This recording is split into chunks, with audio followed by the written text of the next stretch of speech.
আজকে বাচ্চাটা কিভাবে হলো, এতগুলা সাংবাদিকদের সামনে ভাইয়া কি জবাব দিবে? সাকিব ভাইকে আমি সেই কথাটা বলবো, এতগুলা ক্যামেরা, এতগুলা সাংবাদিক ভাইরা, যে ভাইয়া এমন কোনো কথা বলবে না যেটা নোট করা থাকে। আপনি বলেছিলেন যে এই ভদ্র মহিলার কোনো অস্তিত্ব আমার জীবনে নাই, তাহলে আজকে বাচ্চাটা কিভাবে হলো, এতগুলা সাংবাদিকদের সামনে ভাইয়া কি জবাব দিবে?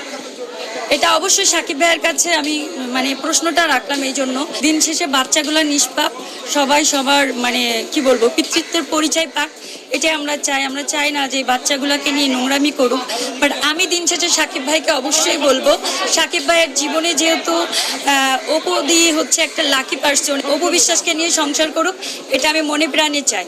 তাহলে এবার লাইভে এসে শাকিব খানকে ইচ্ছে মতো ধুয়ে দিল একজন সাহসী নারী।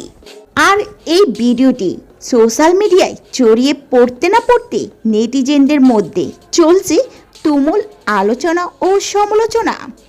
তিনি জানান শাকিব খান কখনো ভালো স্বামী হওয়ার যোগ্যতা রাখেন, সন্তানদের প্রকাশ্যে আনতে এত কেন দ্বিধা, এমনকি বিয়ে করেও গোপনে লুকিয়ে রাখতে হবে।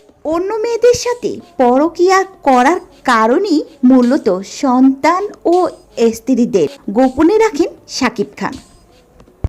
তো ভিউয়ার্স, আপনাদের কি মনে হয় এই নারীর কথাগুলো কি সত্যি? অবশ্যই আপনার মূল্যবান মতামতটি আমাদের ভিডিওটি নিচে কমেন্ট বক্সে জানাতে ভুলবেন না।